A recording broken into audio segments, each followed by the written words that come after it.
Hi, I'm Victoria Bortz. And I'm Helen Harvey. We're here to tell you about some exciting career opportunities right here in North Carolina. So, biotechnology. I mean, what is that exactly? If you check the dictionary, you'll see biotechnology is the use of microorganisms, such as bacteria or yeast, or other biological substances to perform specific industrial and manufacturing processes. Well, what exactly does that mean? Basically, biotechnology is using living organisms to make products that you and I can use. Living organisms? Yeah, the organisms can come from the land or sea or even the air around us. You're definitely creeping me out a little. Better living through science. Right. Biotechnology uses organisms to make products that can make our lives better. So biotechnology is like this brand new cutting edge stuff, right? Yes and no. Humans have been taking advantage of biotechnology for thousands of years. Bread, cheese, and winemaking are all forms of biotechnology. Okay, so the yeast converting starches and sugars into the bread and wine. Definitely not too sure what's going on with the cheese. So biotechnology isn't so new. What's new is how we're using biotechnology in new and important ways. Nowadays, biotechnology is really important in the pharmaceutical industry. Okay, using organisms to make medicine, right? Right. Antibodies, hormones, enzymes, and vaccines like the H1N1 flu vaccine. You mean? Yeah, biotechnology. Now let's look at some more uses for biotechnology like biofuels. Okay. You've heard of ethanol. Yeah. And biodiesel? A little more complicated. Bill Cooper is here from the NC Bioprocessing Center to show us how biodiesel is made. I thought you might like to see what a bioethanol molecule looks like. Very simple. And also about biodiesel, a much more complicated molecule. And I don't know, have you ever made biodiesel? Well, let me show you how simple it is. This is a jar of peanut oil that I happened to cook a turkey in last Thanksgiving. We're going to make biodiesel out of this. And all we need to do is take this solution of methanol and potassium hydroxide and pour it together. And we're going to see biodiesel being produced. We're going to shake it up.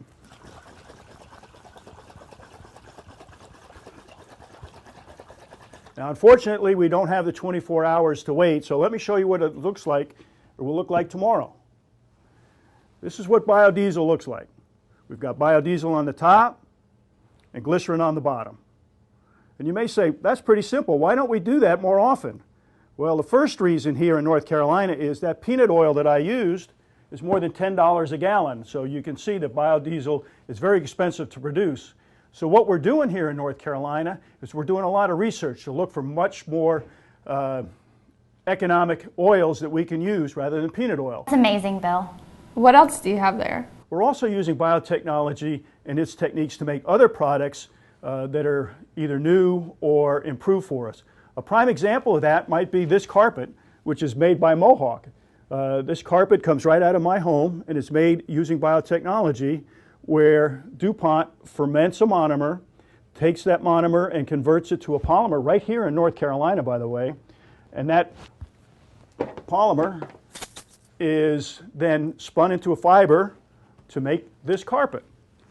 The thing that's interesting about this carpet is that it is no more expensive than a comparable quality carpet made using petroleum, but in fact you can't stain it and it has no memory. Another example here in North Carolina where we're using biotechnology was with agricultural products. One example that I'm really excited about is we're growing modified rice here in North Carolina that produces two proteins that are normally found in nature in mother's milk. We have no other way to produce those, so we now have a method for putting these proteins in formula so that we can help solve some of the infant diarrhea problem around the world. So how do you get into biotechnology? Yeah, you can sign me up.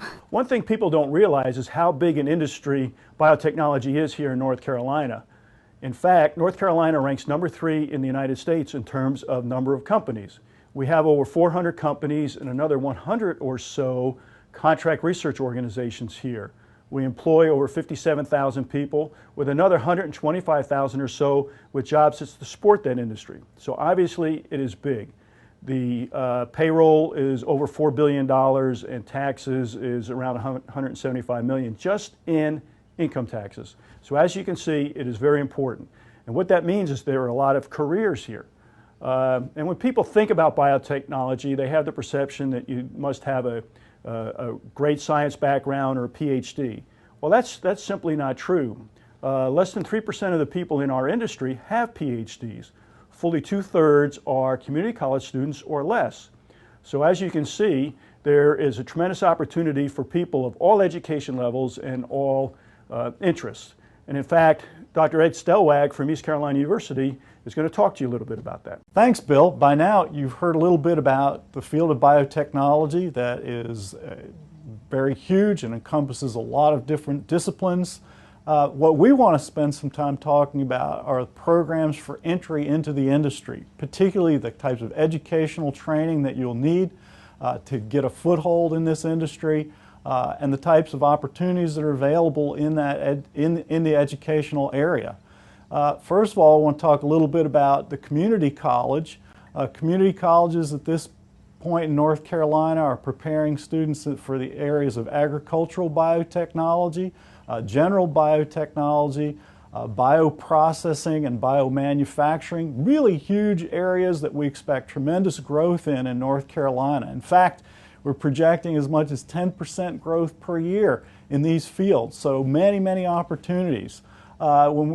Of course, we're also talking about the transition from community colleges to universities. There are students who are going to be interested in that. This opens up additional career opportunities because, as you know, biotechnology is scientifically and technologically oriented.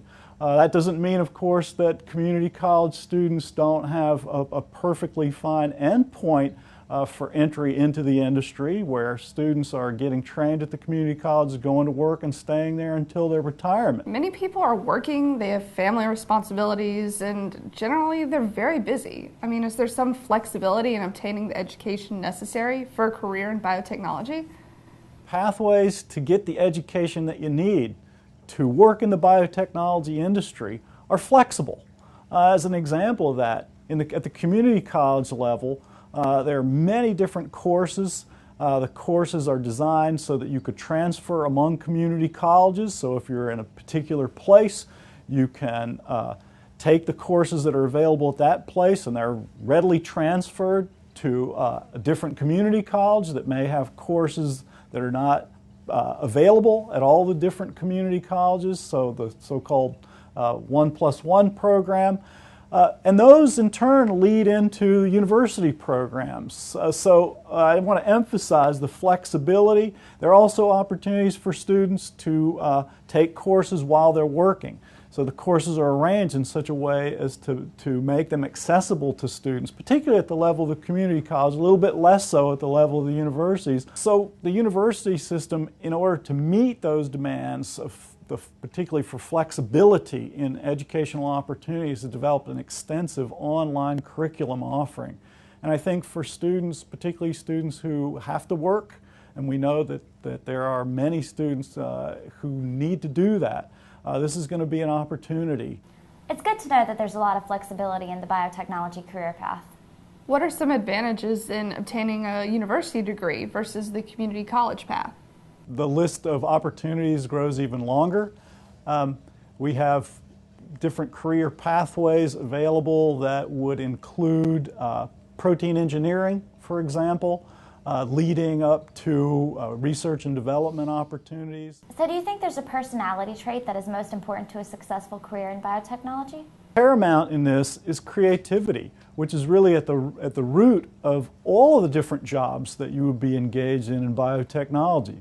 Whether that's at the level of a lab technician who's assisting a research scientist in work in a process development or new product development, creating new organisms, improving existing products.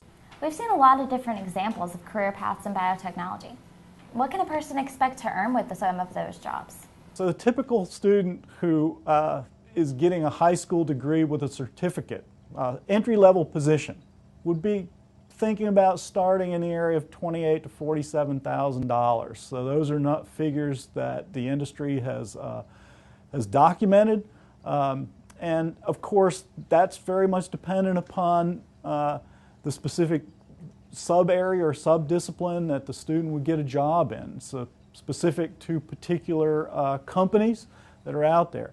And furthermore, so those are the entry-level numbers, and from there it goes up.